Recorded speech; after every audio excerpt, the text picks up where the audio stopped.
চতুর্থ দিন আরেকটি নতুন সকাল শুরু হলো বিকেএসপিতে। আবারও মাঠের দিকে রওনা হলো আমাদের তরুণ ফুটবলাররা।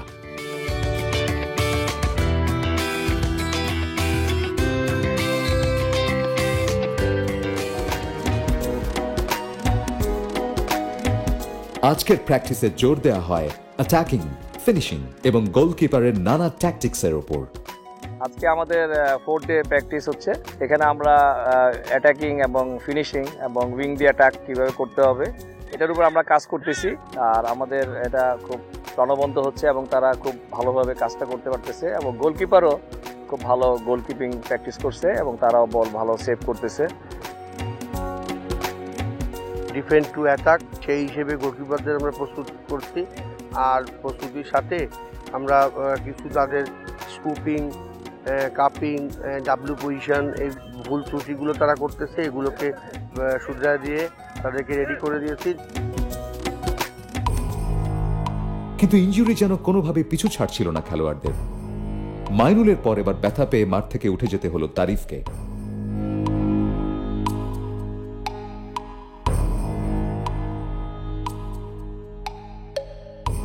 বিকেলের সেশনে মাইনুল আর তারিফকে ছাড়াই চলল প্র্যাকটিস, চলল বডি কোঅর্ডিনেশন নিয়ে কঠোর পরিশ্রম।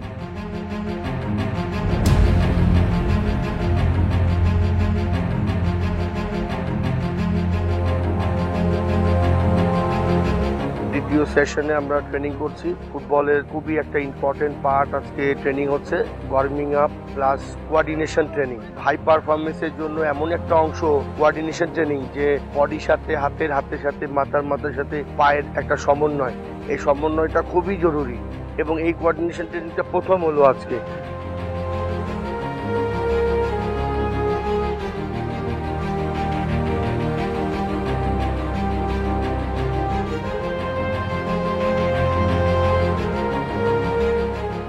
কিন্তু যতই পরিশ্রম হোক, সারাদিনের প্র্যাকটিসের ক্লান্তি তাদের একটুও দমাতে পারেনি।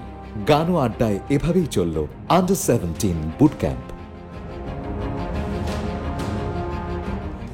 এখন আমরা হাফ পিচে যাব। হাফ পিচে আমরা এখন এটা আমাদের পাসিং, ফিনিশিং এগুলোর উপরে কাজ করব।